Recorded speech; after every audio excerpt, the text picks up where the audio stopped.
Into the harbour of St. Peter Port on Guernsey in the Channel Islands steams a British warship with the white ensign flying.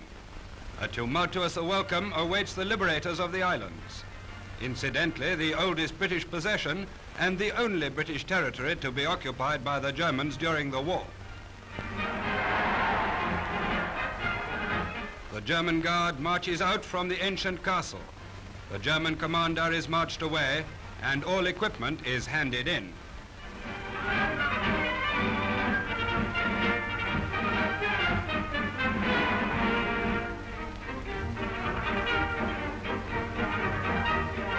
The Proclamation of Liberty is read and the Union Jack hoisted.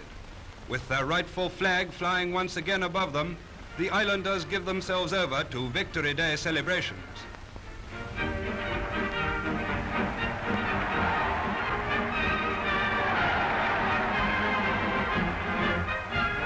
And then a few weeks later, Their Majesties, the King and Queen, came to visit their dear islands, landing on Jersey.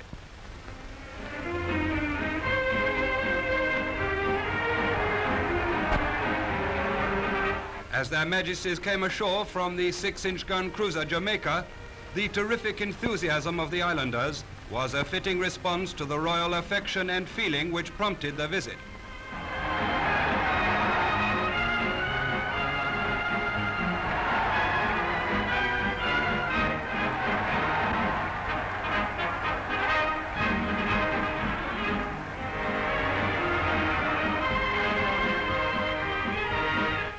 The visit to Guernsey, which was made by air, was the Queen's first official flight.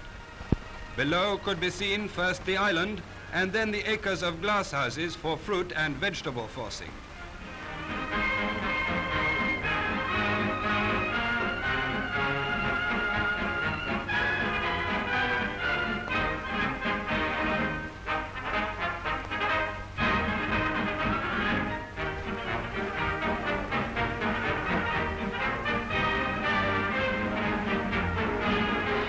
Three little girls presented bouquets, tributes from the islands of Guernsey, Alderney and Sark. The simple ceremony linking more closely the bond already strengthened by Their Majesties' gracious visit.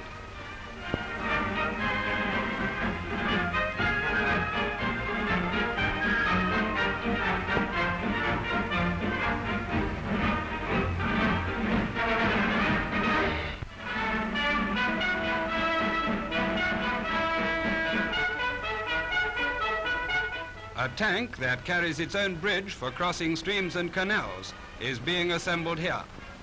This Churchill trundles out to collect the bridge, picking it up with its own hydraulic crane.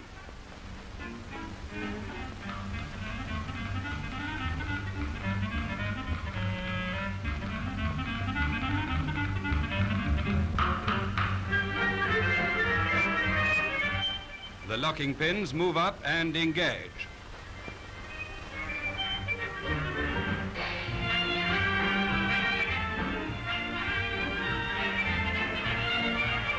Hey, don't drop that thing.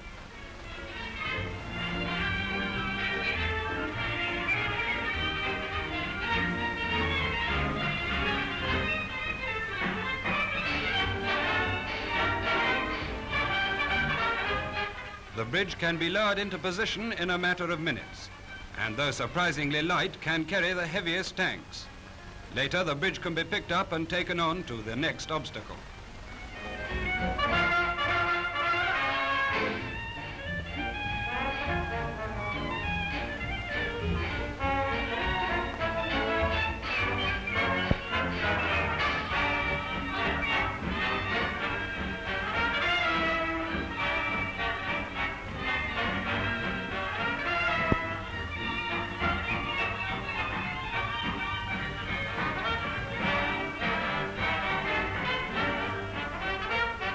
This is another sort of tank-borne bridge called the Scissors, which is mounted on a Valentine or Covenanter chassis. And again, this British invention works swiftly and easily.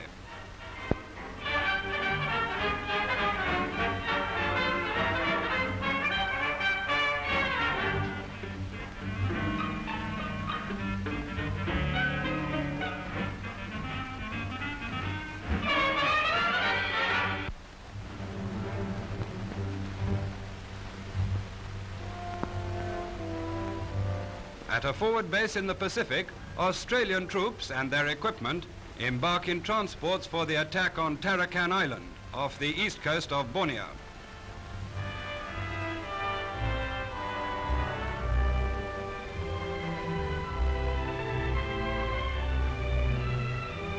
Their Commander-in-Chief, General Blamey, is there to see them off, and the Air Forces are seeing off the Japanese. Liberators maintained a 12-day service with bombs and leaflets before the sea party arrived.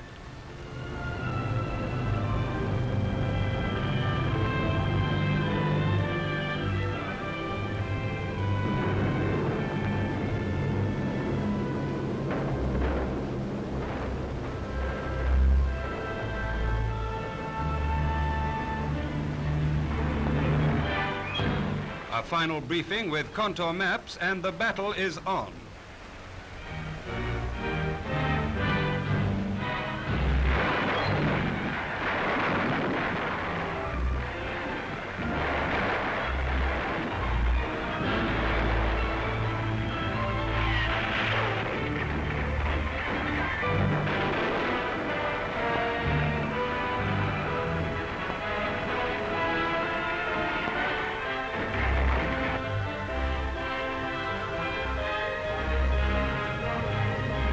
The Japanese withdrew inland but were cleaned up later. Another Pacific island was cleared by the untiring and gallant efforts of Australia's fighting men.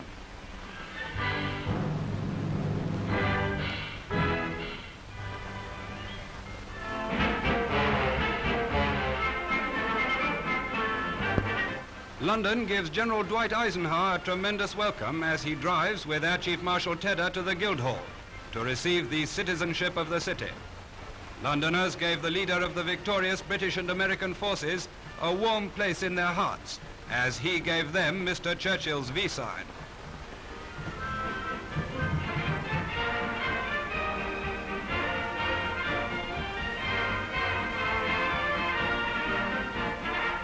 The official tribute was a sword of honor and the freedom of the City of London. The cheering crowds of Cockneys were the unofficial tribute.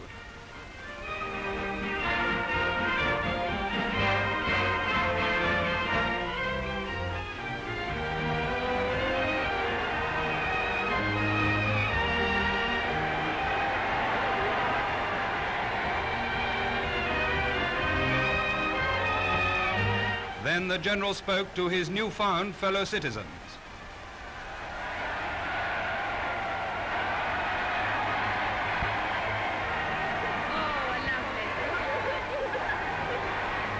Whether or not you know it, I am now a Londoner myself.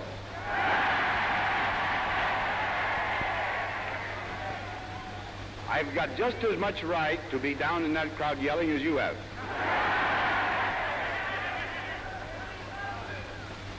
We can now have crowds.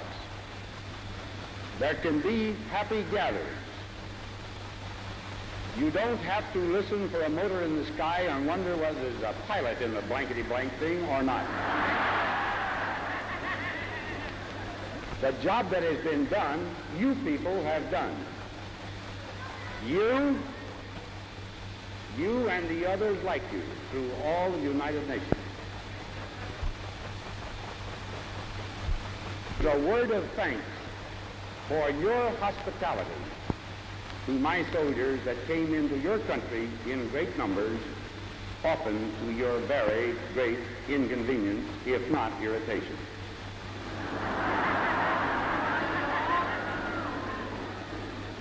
To every Londoner that has ever taken one of my soldiers into his home, I say you'll always have my profound gratitude. You have done something in cementing bonds that must always remain between your country and mine, and into which scope must be brought Russia, France, China, all the other great countries that have helped to whip this Nazi, and we hope will quickly whip Japan.